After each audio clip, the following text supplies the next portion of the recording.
We're back to the Looking Glass Forum, and we're here deconstructing the Great Reset agenda, preparing to defend the American Republic, and piercing the combination of Roman occult power and the neo-Marxist global power structure. Thanks for coming back.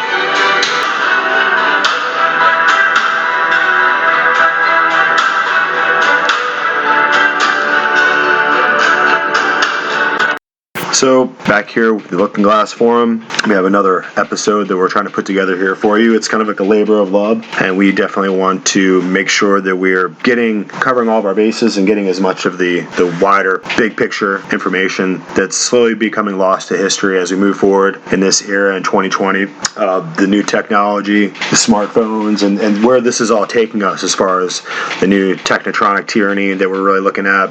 It's starting to become ubiquitous across the face of the entire globe and influence our politics and our thinking. And this move towards globalism has an interesting foundation if we go back and look into the historical record. And, we have time to, before the lights go out in the West here, and it's the third worlding of the entire globe is the process and the agenda here. So we're looking to bring about an understanding of what is hard to kind of conceive of when it comes to how globalism has worked and how the neo-Marxist global power structure has been knitted together over the course of time and in the background. So in this episode, we're going to take a look at a really interesting scandal that broke out in the 80s in Italian politics and took place in Italy.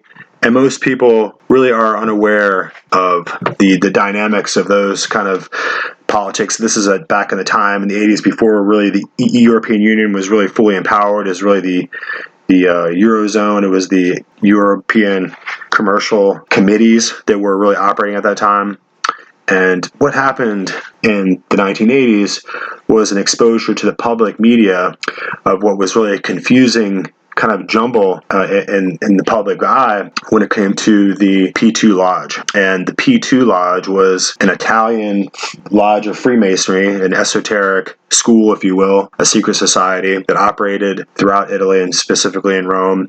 And the propaganda duo, or the P2 as it was known, and it really has to do with P being the 16th letter and 16 times 2 is 32.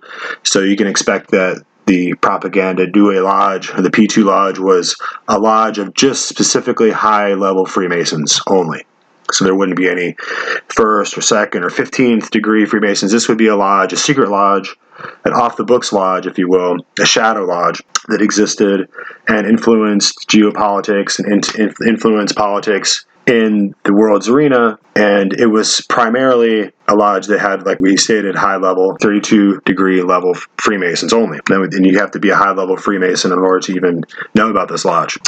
And it really comes down to the expectation of what Freemason really is. And, of course, you're going to have a lot of men in the Blue Lodge of Freemasonry who are really highly educated. And this is the first lower degrees. And they mean well. They're excellent men. They're wealthy. They're lawyers. They're judges. They're police.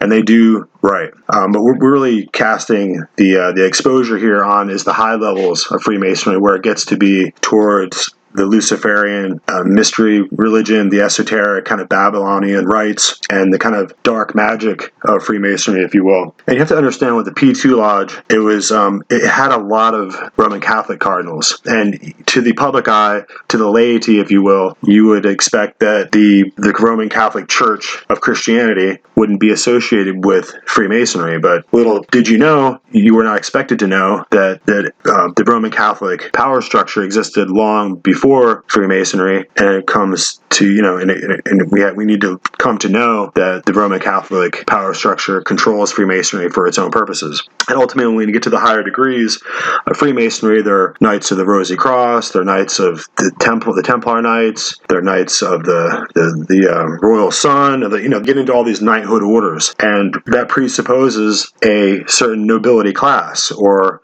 a royal aristocracy, and it really harkens back to the old world. And the old world is really what the proponents of the New World Order are all about. So the New World Order is here to establish and protect the foundations of the Old World, which were really the nobility, the royal classes, like we said, the aristocracy, the counts and duchesses, and all the people who had royal blood or who were appointed to be royals by the Roman Catholic Church. Of course, you couldn't be coronated as a king or queen anywhere in the courts of Europe unless you had the prelates and the approval of Rome there to actually do the religious magic and to actually make it official and to sanctify your in front of the whole village or the whole town or the hamlet there that you were the proper duke or the duchess or the baron or the approved royal persona that was expected to rule over the people. And obviously this is where the Roman system, the hierarchy and the magisterium of Rome got its power, was by being the kingmakers and the ones who were to depose kings or to make sure that they were the only ones to select who had the divine right to rule. And the divine right was really just the divine approval of Rome, if you will. So as we move into the Enlightenment period, we're moving in the 1700s and 1800s, the 1900s, we're moving into the era of the American dominance and the democratic republic, where this country was established as a country of laws and not men. So there were no royal personas that got to rule and reign over all the people, but we would select by the ballot and by our own choice and our own will those who would ascend into the decision-making positions and who would be in the legislature and the executive and in the courts, and ultimately we would have our own self-government. And this was something that was calculated by the forefathers, and it was established as a revolution against the old world system of noble personas instituted by a religious system, a tyrannical religious system. There was no noblesse oblige, where ultimately the public is expected to kneel and bow and obey a certain liege lord or a certain sovereign that has the divine right to rule over everyone else because of their supposed bloodlines. These are all ideas that become obsolete and extinct when we get to the Renaissance and the Enlightenment era, and ultimately the Republican government of America, and ultimately the intellectual revolution that was taking place also in France too. Ways this kind of destruction that happened in the French Revolution was ultimately a manipulation, like we said in earlier episodes, of the Illuminati agents who were operating throughout the different courts of the kings and the principalities in Europe. And ultimately the intellectual revolution that was taking place in France was kicked over into a total collapse into anarchy and destruction that would destroy the monarchy. And this was really their aim. So there was a lot of unrest that was being fomented in the streets. And since there was no way for the people to change the government, it was easy for the noble, the knighthood classes and the noble classes to provoke a cataclysm between the monarchy and the people, the peasants in the street. And that's ultimately what happened. So, and this extended into Haiti, and the kind of bloodshed that would just be carried out against all authority. And that's why I say it was a descent into anarchy. And you can see that happening kind of in the streets of America today, in certain cities, in Portland and other areas in California, where the people are being provoked, and then the people that are running the government are acting tyrannical, and they're doing things that are not in the best interest of the people, and they're trying to make them all just stay in their homes and shut down their businesses, and ultimately the people are going to be affected and provoked into anger by these kind of actions. So the same kind of deconstruction of the society that we saw in the French Revolution, and it's similar to what happened in Germany also. We have this kind of great controversy that's being played out in the government between the people and between deep state factions and different global operators who are just completely determined to use all their power throughout the government and throughout the cyber tech world of Twitter, Facebook, Amazon, Google. Everyone is going to be the corporate training that's going to enforce universities and college campuses and government facilities and courts all to have these masks on on. These are the kind of universal commercial codes that are going to be starting to operate in the background of our lives and to dictate what we can and can't do, even though they're not really laws, they're not statutes. Ultimately, the police will still come out because of these universal commercial codes. And, we have to recognize that our lives are being dictated by those who are trying to bring about a world union, a global union.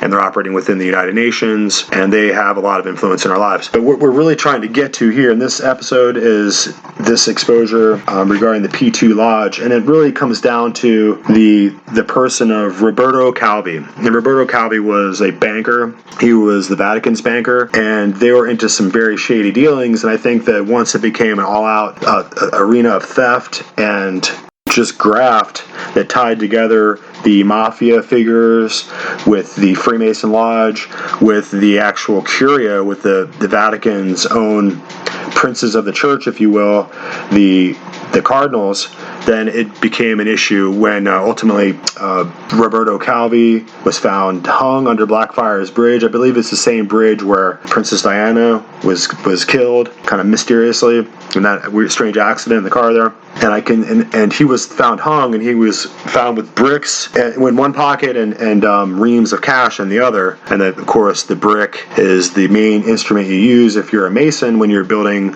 stone walls, or you're constructing stone when you're building doing the trade of masonry, and you're building walls or building any kind of structure using bricks. So a brick in the pocket would have been symbolic, and he ultimately had ties to the P2 Lodge himself. So you can see that the issues with the Pope, John Paul I, he was brought in. He was called the Smiling Pope, and he was brought in. He was a very popular Pope, and he was ultimately found killed in his bedchambers on the 33rd day of his pontificate. So his reign as Pope would be cut short, and what many obviously see as the fact that he was murdered. He was in perfectly good health, and there was no autopsy, and he was there to expose a lot of the corruption that was happening in the Vatican Bank. And I think at this point in his pontificate, just 33 days in, he was already starting to ask for the information to be brought to him so that he could deal with it when he was found dead. So this kind of connection with the P2 Lodge, Propaganda Due Lodge, in the exposure of that connection between the Freemasons, the high-level Freemasons, and who are knights, and their connection with the cardinals of the Vatican, and with the suspicious death of Roberto Calvi, they have ties to ultimately the murder of the Pope, John Paul I. So we're going to get into this interesting episode here. I think a lot of people haven't heard of this. And in America today, our whole republic is being undermined by fraudulent voting systems, massive ballot irregularities. And I think it's interesting and it's necessary that we go back and understand how this global elite power structure has been built up over time, and we can't really comprehend what its methods are, what the agenda is, if we don't look at how historically how those interconnected institutions that have put the global elite into power, institutions like the World Trade Organization, the World Health Organization, or the United Nations, or UNESCO, or all the different components that have been put into place in order to try to build this new one world government that's coming about. And we have to understand how those different components work together and why they were built. And we're seeing the Trump administration take these components apart. We've been separating from the Paris Climate Agreement. We're no longer a treaty signer to the World Health Organization. I wouldn't be surprised if they ultimately kick the United Nations out. It looks to me like it's clear that Joe Biden will not be president. And I know that you can't see this said anywhere in the public media or anywhere in society at all. You can look on social media, you can look on Twitter. If you say such a thing, you'll be banned or you'll be censored. But ultimately, I think that when they get done looking through all the different, I think they were ready for it. I think that Trump had put forth executive order calling for transparency when it comes to election, and they created a new election certification board that's there to check that kind of systematic criminal vote tampering tampering that's been going on at the ballot for many, many different years. So ultimately, I think that they're going to be able to expose the fact that Trump did win, and he'll have the legislatures will go ahead and certify the electors to the Electoral College, and ultimately he'll be inaugurated as the next president of the United States. And if that happens, I think you can see an all-out war with the Federal Reserve System, as ultimately we're going into trillions and trillions and trillions of dollars of borrowed debt here through the Federal Reserve System. So I think that they're just going to cancel that entire check and ultimately go back onto a sound money system. And I think that that's ultimately what we're feeling now, is all this friction, all this chaos surrounding the fact that the patriots within the government are ultimately trying to pull back from this total corruption and total basement of our entire country and our economic system to the global elite. And ultimately, they would return us back to just serfdom. Ultimately, our debt is going to go into a total division of our country into sections. And I think the United Nations has plans for us that have nothing to do with our national sovereignty or with keeping America great or with maintaining the 50 states, the Union of the States of America. I don't think that they have any intention on seeing any of that through. And you can see that they're already trying to they're starting to find problems with some of the names of our states in America. Idaho, Montana, some of these states are named after Indian words and Indian names. I live near Itchituckney Springs, which is, I'm pretty sure, a Seminole word. And so once we get into the nitty-gritty, I'm sure they can deconstruct our entire nation based on racism and hate against the Indians. And we can find our countries, our state, our towns, our counties, our states all being renamed different things. And ultimately, America would no longer be what it used to be as a democratic republic. And I think that's their agenda. So as we go forward, we have to look into the past and see what has been done in the past and how the building blocks for a global world government have been set into place carefully, and how we're approaching this connection between the Roman Catholic Church state, the Vatican, and fascism. And it really comes down to something that they don't know a lot about, something called Operation Gladio. And Operation Gladio, spelled Gladio, was this program that was operating behind the P2 Lodge, which was the high-ranking Freemasons and the Cardinals and the elite of Italy, were setting into place armies who were to operate outside the law. These were going to be hit squads and military forces that were being set up in different countries throughout South America and different areas, who would ultimately serve the will and the purposes of their secret masters. And these weren't armies who were legally recognized. They were not operating under the Geneva Convention. They were really just terrorist cells who were armed and financed by the secret society, the P2 Lodge. And they had a lot to do with, which is a really interesting agenda, which is really mysterious and practically Jesuitical, but they were behind the setup and the overthrow of different Marxist regimes around the world, and they were also supporting right-wing fascism. So that's the part where we're getting into corporatism, where the government and the corporations are virtually identical and tied in totally with the government, so that the government and the corporations operate in lockstep. And that's how you're going to get really Mussolini's Italy, which was Italian fascism. And it's interesting that they keep trying to provoke Trump into doing the Defense Production Act, which allows him to take control of all the industries of the United States as a commander-in-chief, to direct the industries to build tanks or to build bombs, or to build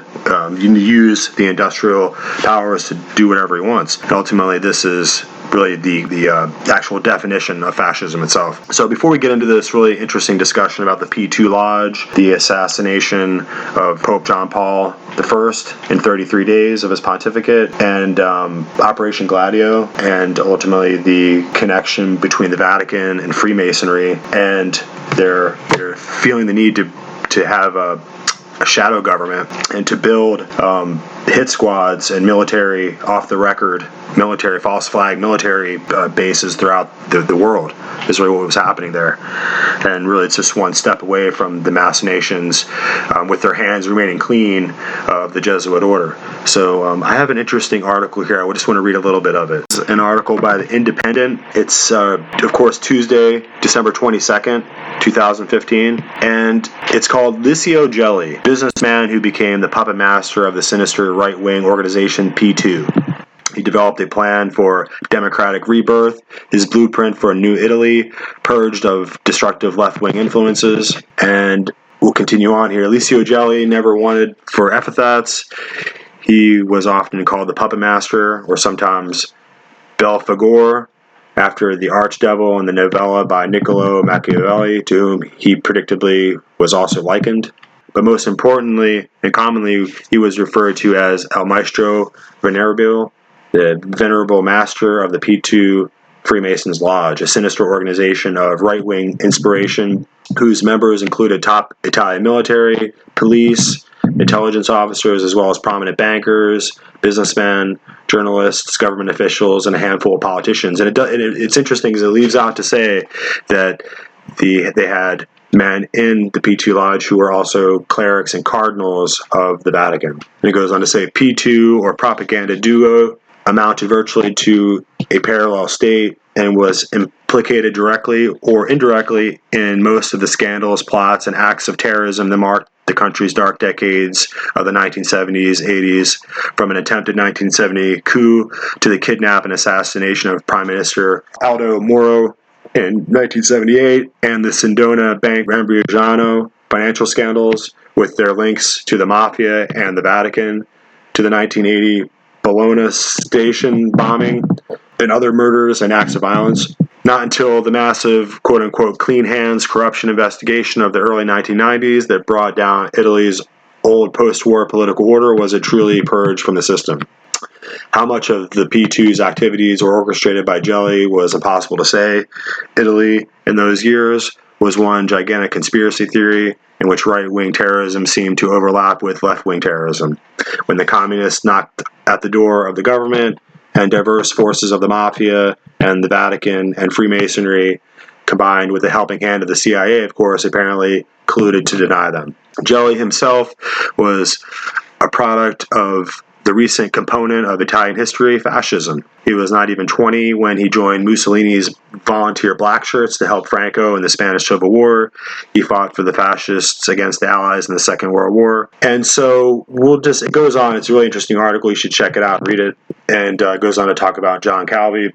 But I just wanted to kind of get this more recent article and kind of put that in there as an attachment to our discussion here. And I have some audio I want to play, some audio clips that will kind of break down the background of the story for us a little bit. And it's important for us to know what is our history leading up to the 1990s and this current century as we begin to kind of unwrap these shadowy groups and their machinations and their plans and how they began to operate and what their intentions were over the last decades. We can really begin to see how that leads up to where we are now and how these different power structures and how this power global elite really operates. And they're just words and terms to describe the people who are trying to descend us into their world as they have drawn it and how they have ruled it, as their blueprint has determined that things should go. And we have to recognize that there are those who wish to remain free in the world and that those who wish to maintain their liberties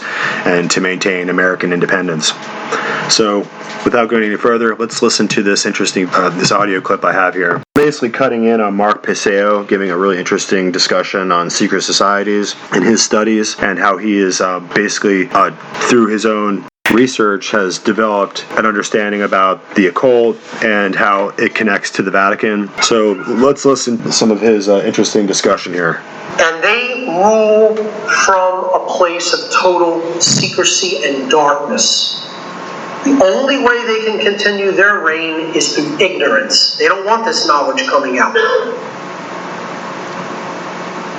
Here's some stuff to look into about the dark occult and the Vatican. Who are the Jesuits? Now, deep inside the Jesuits, they are a secret society called the Society of Jesus. And they're connected deeply with military intelligence and with intelligence agencies like the CIA. Let me tell you something. Jesuits comprise a lot of United States intelligence. They're working deeply inside our own intelligence agencies.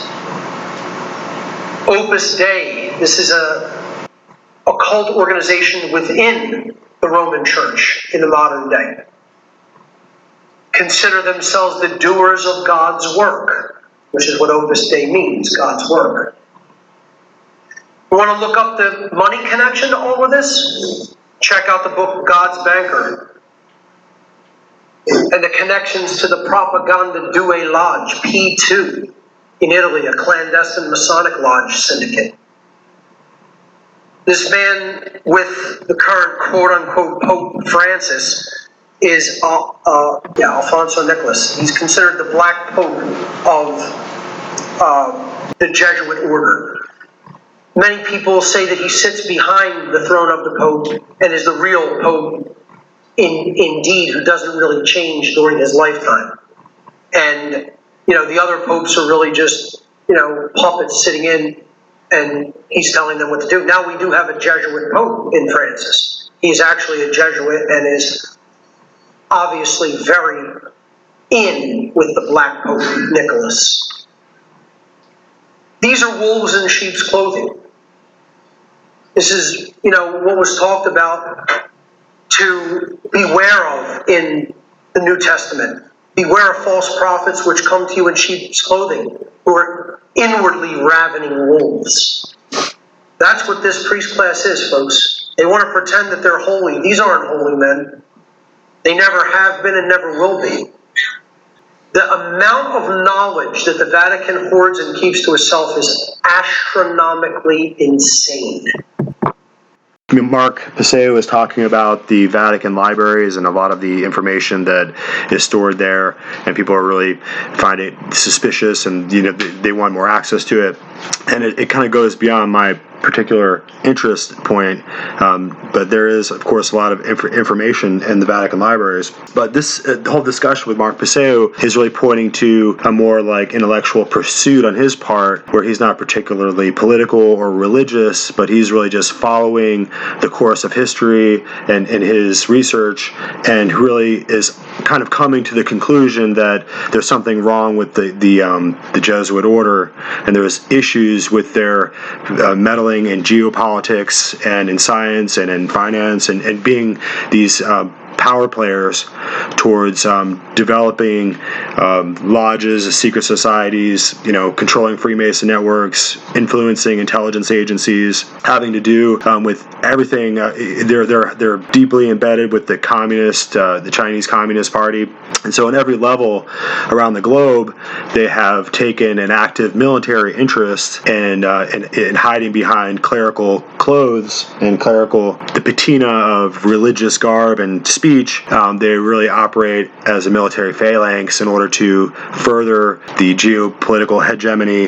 of the papacy and the supremacy of their religious dogma throughout the whole earth. And so that's what shapes our common mores and our practices and our yearly calendar and our celebrations and our holy days and all of our festivals, and everything is determined by really the collective reasoning that comes to us through all of our education institutions, our higher learning, and our media, social media, printed and television networks all kind of agree to tell us when these seasons occur and when these festivals begin and end, and that we all collectively take part in them. And so ultimately Roman holidays became as American as apple pie in our cultural collective understanding of religion going back in the last 100 years. And so as we start to kind of bring together the current perspective, we have to understand that the format between the P2 Freemason Lodge and the Vatican was totally uniform. And so that the power structure that was had high level control over different militia apparatuses and drug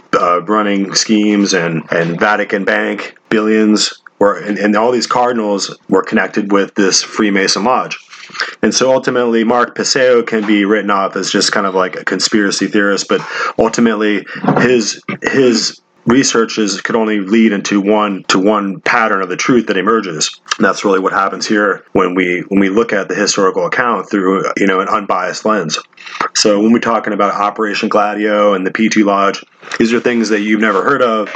And these are things that you can learn about on your own when you do your own research. And so Paul Marcinquez and Licio Gelli and these the power elite that were dominating Italy, that were coming out of Mussolini's fascist Italian state after World War II.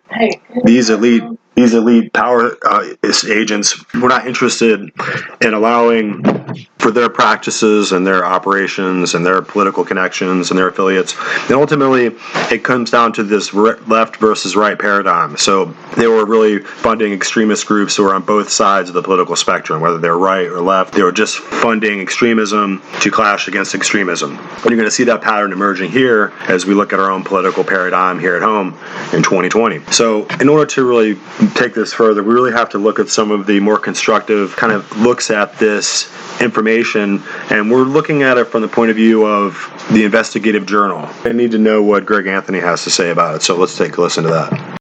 Regarding the Vatican-led New World Order, a discussion that's not met with kind ears to the mainstream media as well as much of the alternative media. Looking around for stories and trying to trace all the people that follow this story or do connect the Vatican to the New World Order. And it's kind of like a small club. And the club shares information and it goes back and forth. And it was always my hope that this would grow by leaps and bounds over the years. And hopefully people will catch on. But today I want to talk about how I caught on to this story, and the main story that led me to do a lot of research in this area for a long period of time, ever since 1982.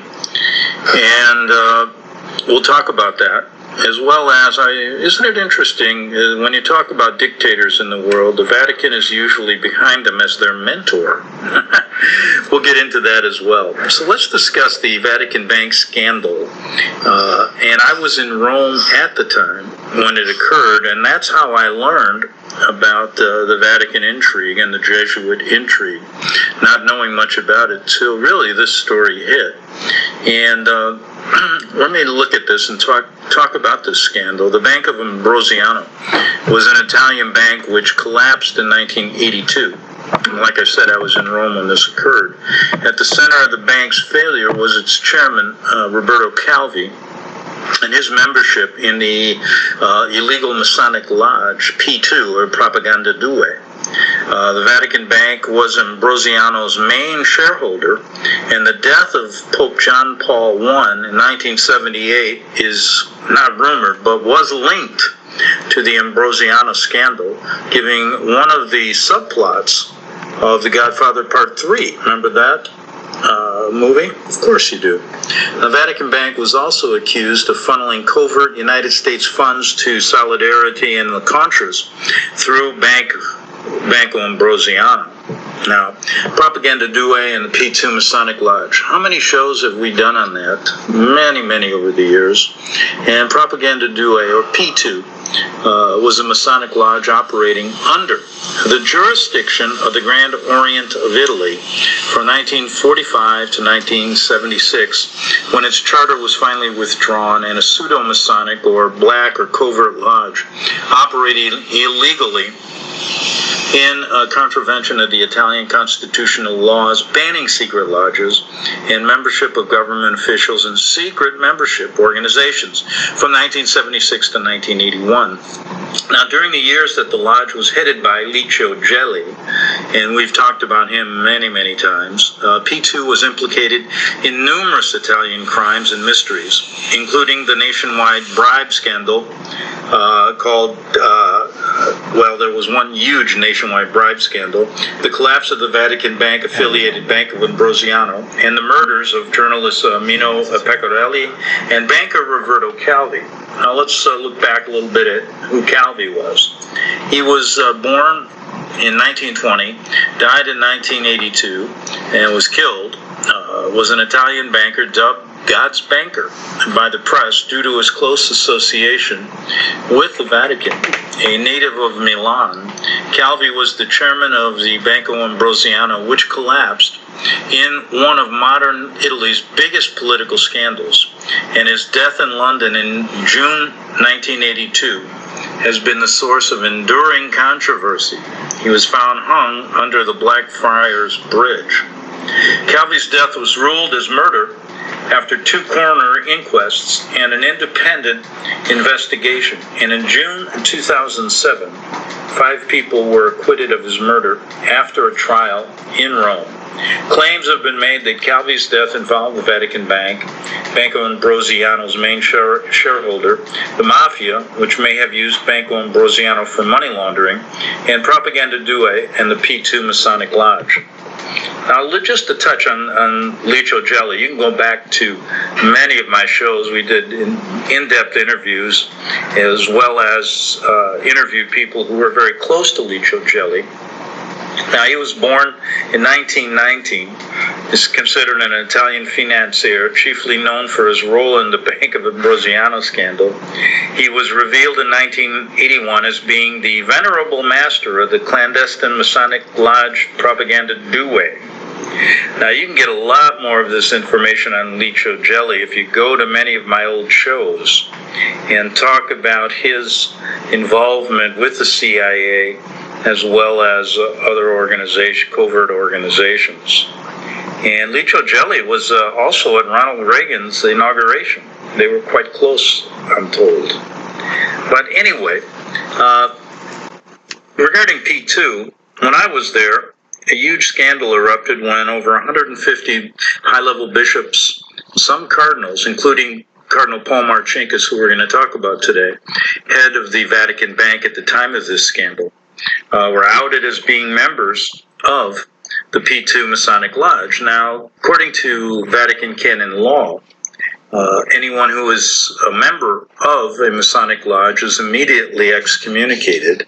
However, in this case, the story received huge coverage in France and Italy.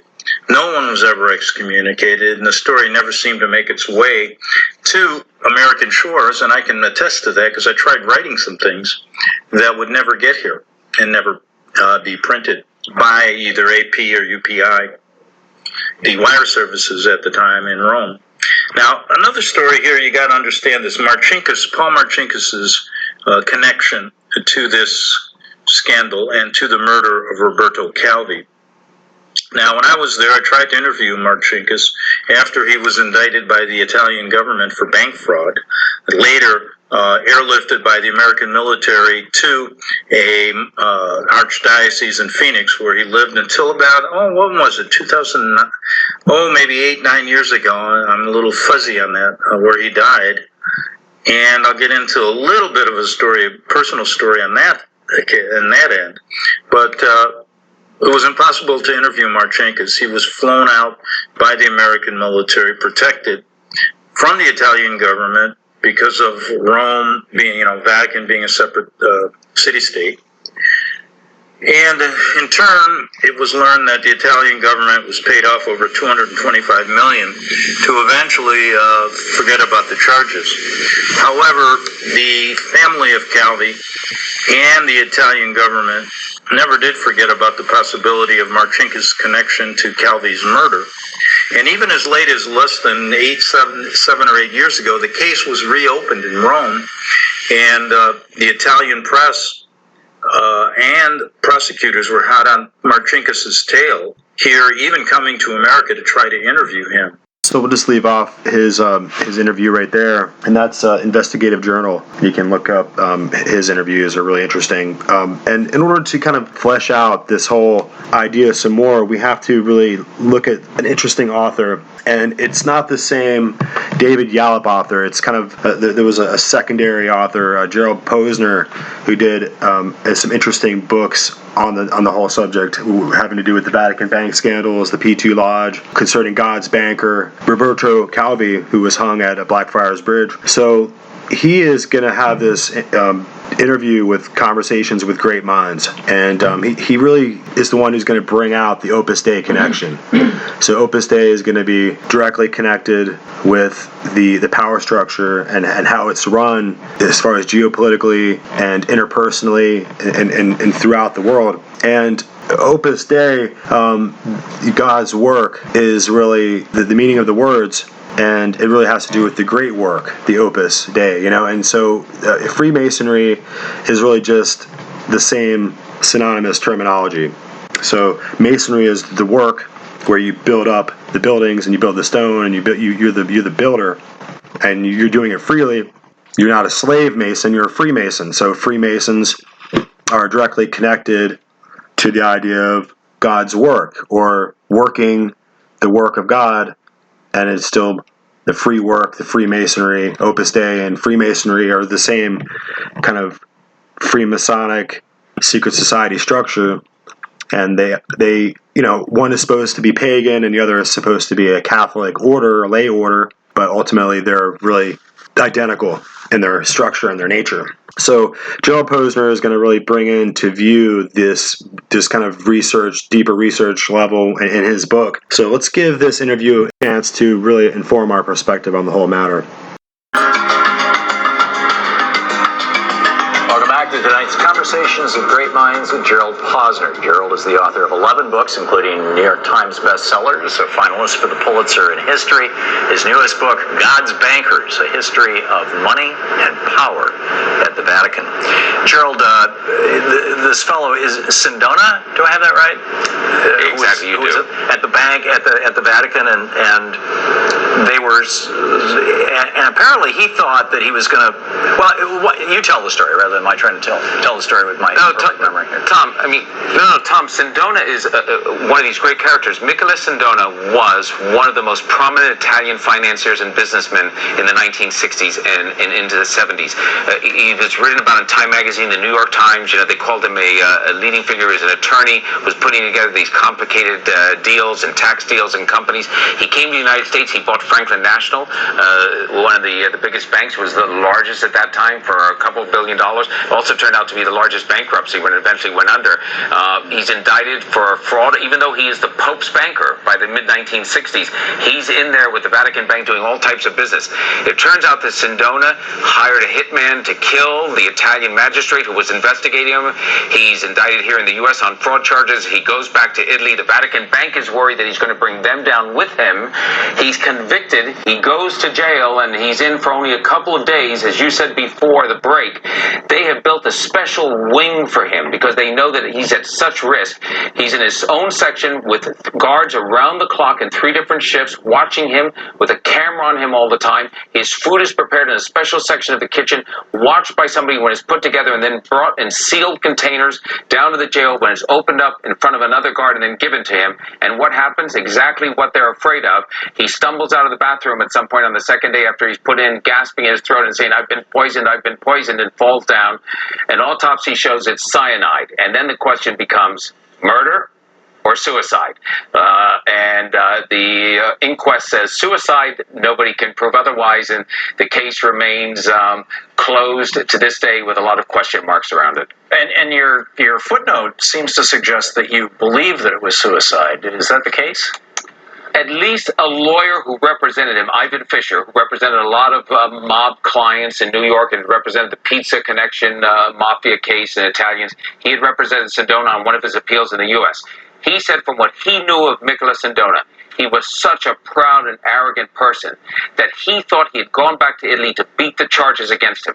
Once he was convicted and knew he was facing life in prison, that Sindona would want to take charge of it in his own way and exit. He would just kill himself. So that was Fisher's belief, and it certainly gave some credence to me to the possibility that maybe that was Sindona's choice to leave that way. But I don't know enough here to say there were certainly a lot of people also, Tom, that wanted him dead before he could write a book or talk to a TV documentary crew. The Vatican would rather he didn't reveal all his secrets. Is that what you're suggesting? Yeah, I think that not just the Vatican, but, there are outstanding questions with Sindona about the extent to which at the end he had been used by mobsters in Italy to move money around. He had been moving a lot of money. There were politicians as well. So when you get as powerful as that inside a country where there's so much nepotism, and that's one of the problems inside of Italy. I'm half Italian, I can say that. It's an epidemic and an endemic problem inside the country. I think that when somebody falls down like Sindona, it's not just about the failure of one company, it's about his connections to others and what he might expose. That's fascinating. You one of the footnotes on page 365, you talk about members of Opus Dei dominated the lay selections for prominent Vatican positions under Pope John Paul II. I had a real interesting conversation a while back with a news person from South America, I don't want to name more than that, who knows the current Pope and was of the opinion that, and again, this is probably, kind of gossip, Vatican gossip. This guy himself was a Jesuit. Said that basically what happened when Benedict went down and what's his name, Francis came up, is that the Jesuits took over. And that there was an internal battle that actually involved Opus Dei. Now, it was, I'm not a Catholic watcher. I'm not Catholic. I don't know all this stuff. What's the story here? And I've heard about Opus Dei in our Supreme Court, for example. On the other hand, they seem to be like the foil in bad movies. They are the foil in bad movies, but they're also a power inside the Vatican. And one of the things, Tom, I loved that I should have realized, of course, I didn't know until I did the book, the extent to which when a pope dies, even before a pope dies, if one looks frail and sick like John Paul II, the Polish pope, had Parkinson's, and there were rumors for the last 5 years that he was dying any moment. There's jostling for power behind that.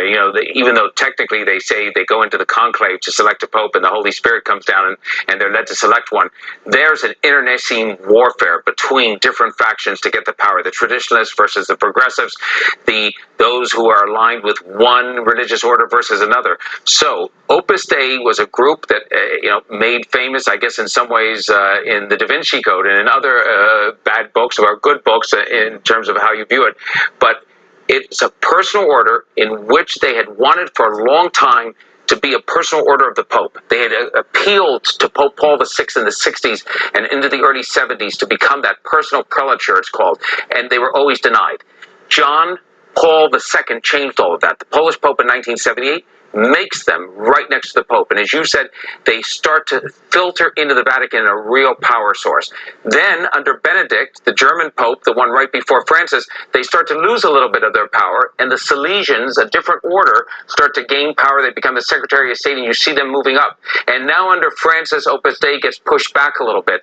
This is this back and forth infighting that takes place, and I will tell you that it is every bit as tough or nasty and maybe tougher in terms of the malicious rumors and innuendos that get passed around as Republican and Democrats going into a presidential race.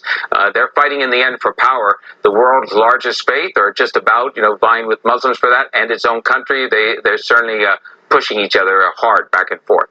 Anyway, the Vatican has back to your book, and I think one of the most consequential parts of your book is the history of the Vatican Church and the Nazis, and the Vatican was largely silent during the Holocaust, and yet they had, from what I'm reading in your book, all kinds of reasons to know what was going on. What's the story here? It's a pretty provocative claim. You're saying that the Vatican basically was more interested in making a profit than saving the lives of Jews in Europe. Yeah, I think that, there are two parts of this. First of all, what you said a moment ago is absolutely critical, Tom, and that is that the Vatican had earlier information about the largest mass murder of civilians in Eastern Europe than anybody else. The Allies, the British and Americans, have nothing to, be proud of here. They should hang their heads in shame. When the information about the murder of Jews, Gypsies, Romanis, homosexuals, political dissidents, when that started to filter into the British and Americans, they didn't do anything about it as well. But the Vatican had it first, and the reason is very simply, there were priests on the ground in the killing fields in Poland, in thousands of parishes, through Romania, through Croatia, through Czechoslovakia. These priests saw on the ground what was happening in terms of the Eitzen group and the killing mobile squads from the SS and later the gas chambers and the gas vans.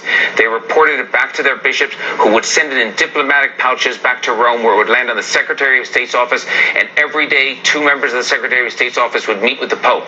There's little doubt that from 1940 and on, the Vatican had better and fresher information and more details about that slaughter than anybody else. The first SS officer in 1942, who had a guilty conscience, who wanted to confess to a priest what he had seen, walked into the nuncio, the ambassador's office in Berlin, and was turned away by the nuncio's assistant, who was secretly a Nazi party member. He went to another priest. When he confessed what he had seen, it went to the Pope as well. Now, the Vatican was largely silent, publicly very silent, and I do put forth the proposition that one of the reasons they were afraid of a lot of things, they were afraid that Hitler might move against Catholics inside of Germany, that he might move moving to the Vatican. So anyway, we'll leave off the Gerald Posner interview right now. It's very fascinating, and the focus that we're really trying to bring into the picture here is the connection between the Vatican and Grand Orient Freemasonry.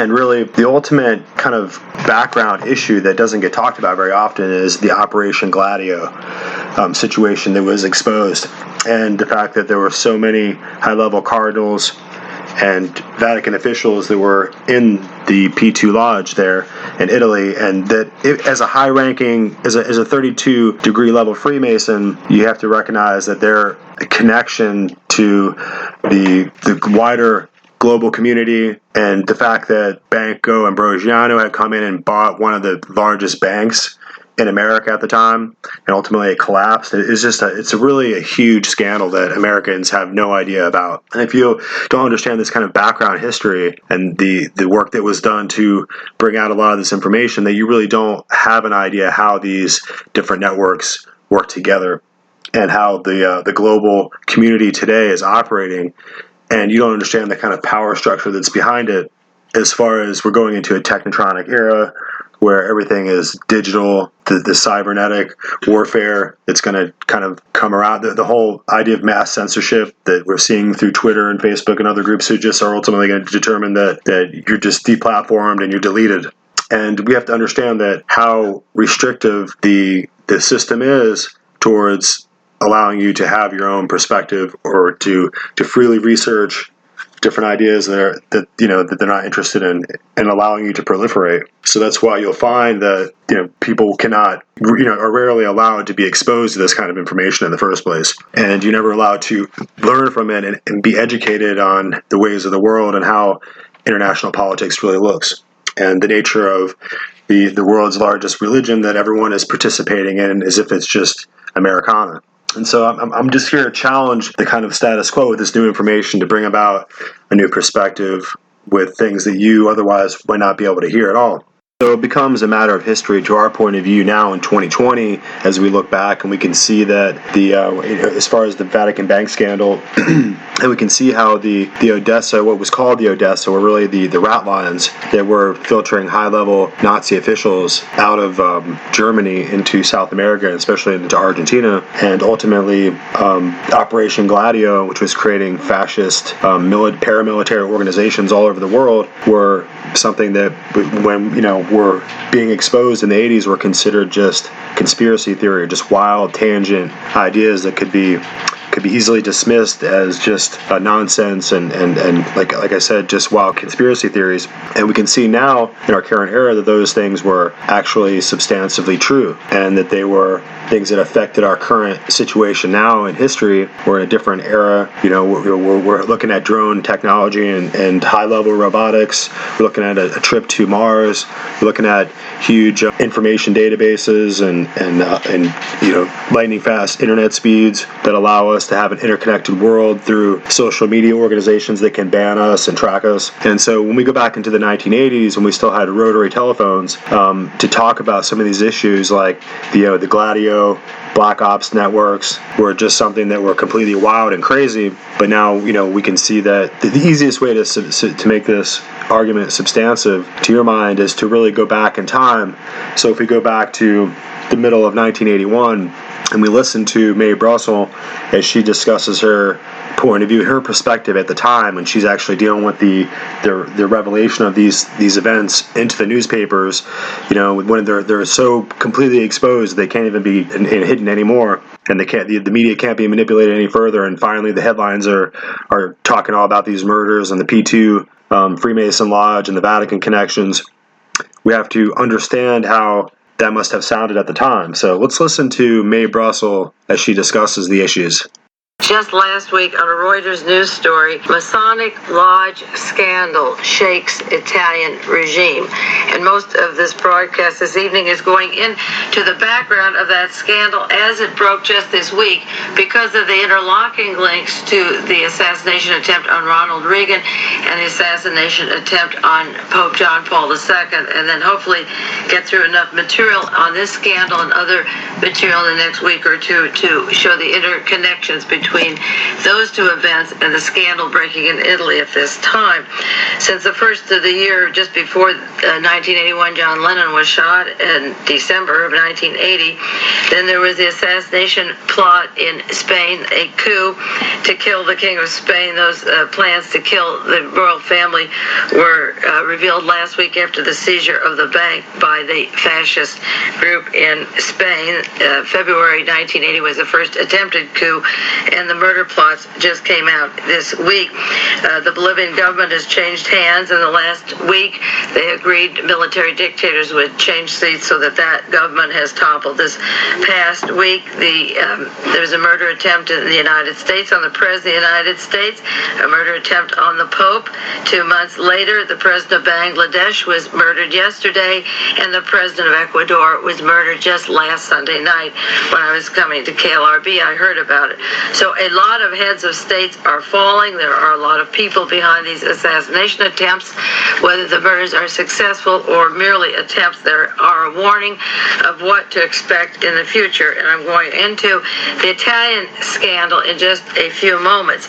Preceding the shooting of Ronald Reagan and the shooting of Pope John Paul II, I had been talking for many, many weeks in the past year on the missing money, the fascist money that is going into Argentina, South America, and literally the Odessa, the worldwide fascist organizations, not just ordinary bank robberies for personal reasons, but fascists who have claimed credit for the robberies in order to finance their fascist activities.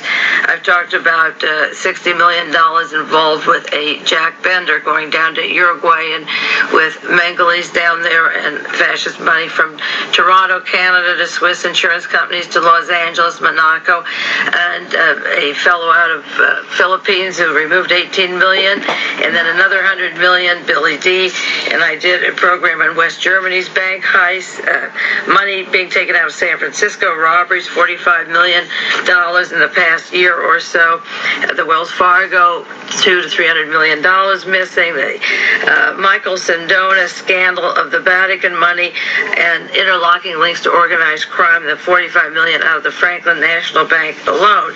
I'm going to zero in on Michael Sindona because he is integrally related to this plot that is unfolding in Italy at the present time, and because he was the financier for the Vatican and worked with Pope Paul VI, who was the godfather, literally, of Pope John Paul II.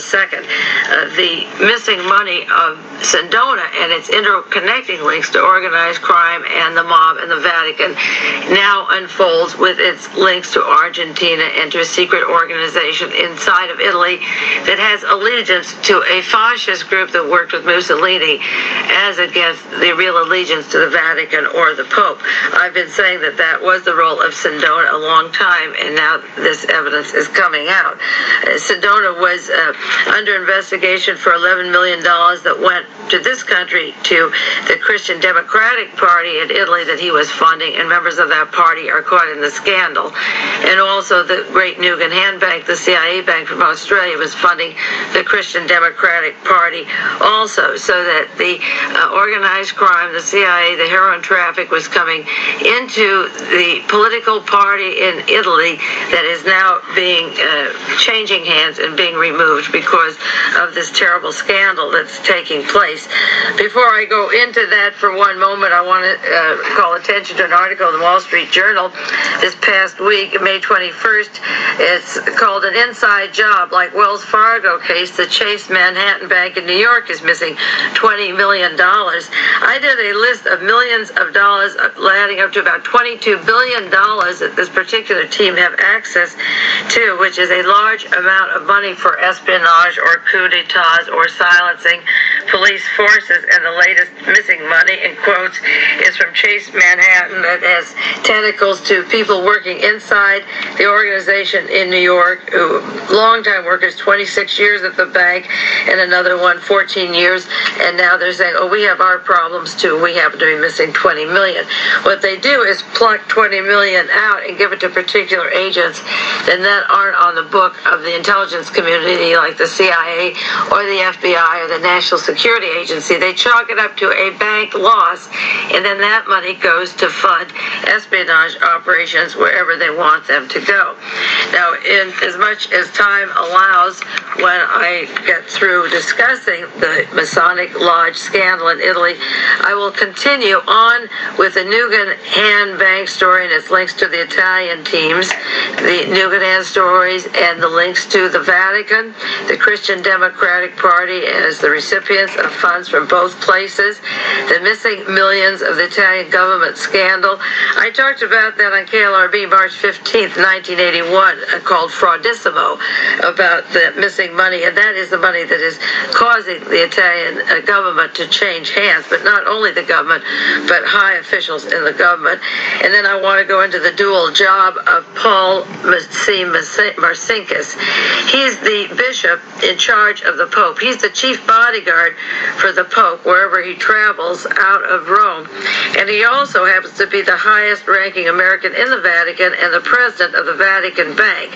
So that Marcinkus is in charge of all the Vatican funds, and he's an American citizen actually from Cicero, Illinois, which is the home of the Al Capone gang and the Sicilian mob that moved into the United States. So that Cicero, Illinois claims fame to the headquarters of the and heart of the Italian mobs, and their fellow from Cicero, Illinois is in charge of the funds at the Vatican Bank, and you can see that gets a little complicated. And then I will go into detail further into 79 that he would kill the Pope, and then a year and a few months later he's in St. Peter's Square. And then the links, of course, Aja to West Germany banks, the Nazi fascist heroin traffickers, and again the scandal in the Italian government now. All of this is interlocking and explains why there were shots at Pope John Paul at this time.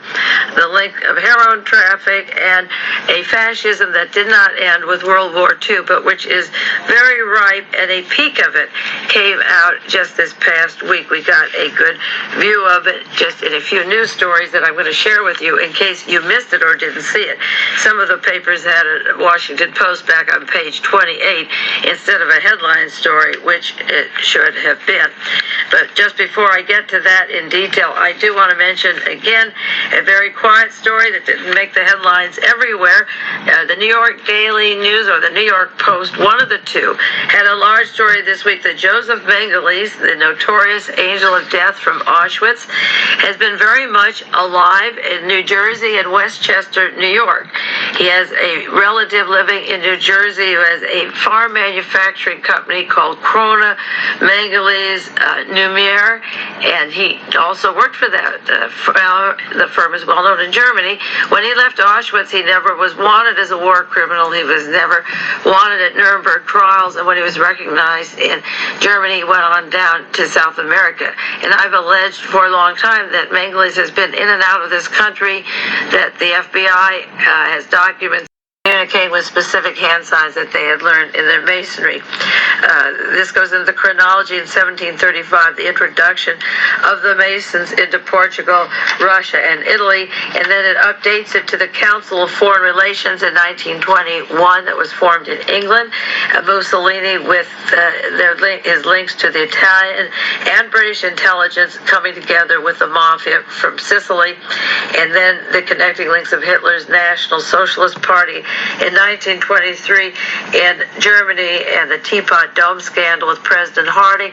This book has a chronology of J. Edgar Hoover taking over the FBI in 1924 and has an interconnecting link of particular lodges or suspicion of the Masons being involved in assassination teams and overthrowing of governments and controlling the world power.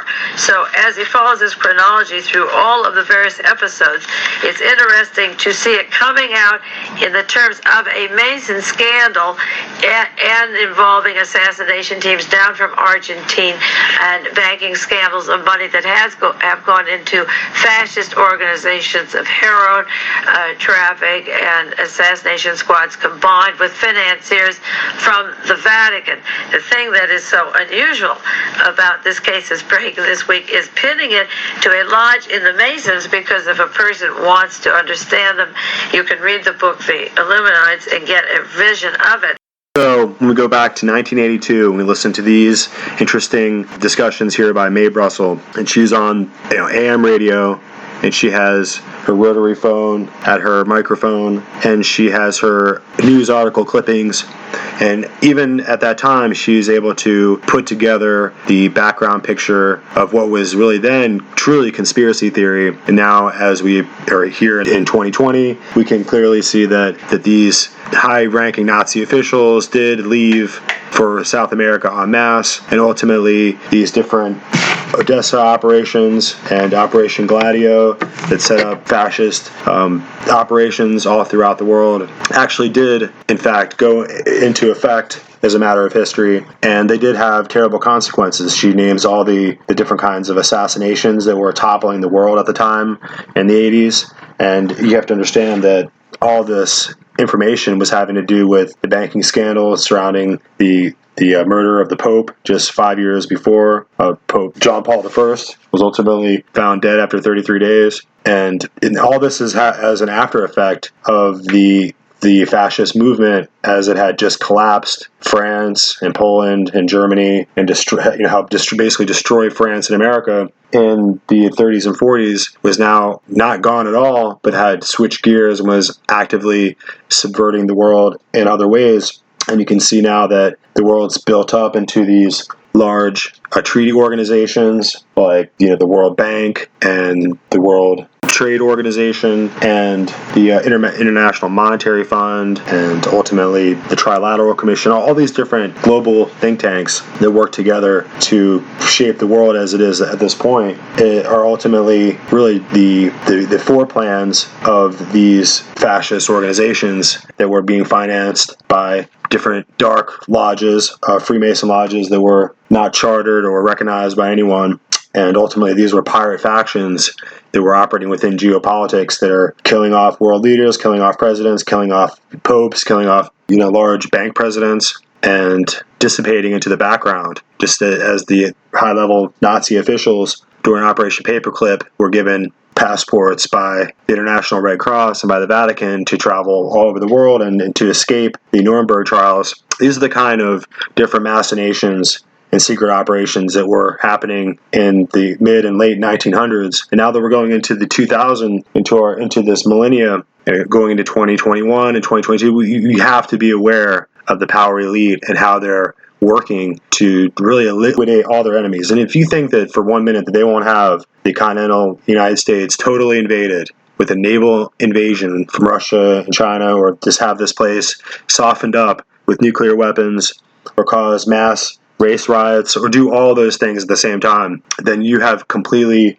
lost your mind and you've mistaken their intentions. They're not here to be a feeding program or to be some socialist food stamp program for the poor, to make everyone go get a free college or everyone get something to eat. They're here to take absolute and total dominion over this country, which was a revolutionary country. This country was established to be a free land for free men. And we were vassals. We were subjects of monarchies. We were apostate heretics who fled the old world order in order to create a free world for ourselves. And the old world order wants its vassals and slaves and witches and heretics back. And as Protestants, as people that have left Roman religion and left behind the idea of noblesse oblige, or the idea of service to a king, or the divine right of a king to kill us, or have our heads chopped off, or we're just serfs. That whole idea was completely erased, and now they're here to erase our whole idea of America. So you need to remember who these power elite are, and remember that all the information that you need to research and find out the truth was given on these broadcasts here at Looking Glass Forum. So that's why we're doing this background information, because there's a lot of stuff that you guys probably haven't heard of before.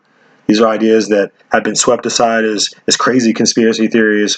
But ultimately, these, 50 and 60 years from now, these things that are shaping our destiny today will be obvious. It's obvious that if you're on one side of the censorship and you're being censored, or if you're on the other side of the censorship where you're not being allowed to hear opinions, you're being masked with surgical masks to walk around in public, so you're dehumanized and you're made to stay away from each other. So you can't communicate ideas, you can't share knowledge, and you can't spread the idea of what this ultimate slavery, technotronic, this deep state cyber tyranny that's coming down to us needs to be addressed. And we need to be aware of who's in the Opus Dei order, who's in the Freemason Lodge, who are Jesuits. I mean, the people that operate, like, Christopher Wray operating in the FBI. Did he go to a Jesuit college? Was he trained by Jesuits in his foreign service school? These men like, William Barr, is he an Opus Dei? And these actors, these Jesuit priests who pretend like that they're just doing service to the community, who are really operating in the background to control our politics and control our relationships on an international level, and control our diplomacy and control the message of our government and different governments around the world, and who are here to subvert all heretics and to submit them all to our knees before the Holy See and the Pope of Rome. That's the job of the Jesuit order, is to bring everyone to a place of submission to the papacy and the Vatican. And here in America, we were notoriously a country of Protestants and country of free men who didn't bend the knee to any Pope in Rome. And so just as we're connecting all these different issues over time, like the assassination of Abraham Lincoln, and little by little through these episodes, we're going to make you aware of a background history that you have not been allowed to see. We're going to allow you to have intellectual information you have not been allowed to think, and you'll be able to adjust your life and your understanding and the course of your life and the meaning of what you believe in and the things that you hold dear.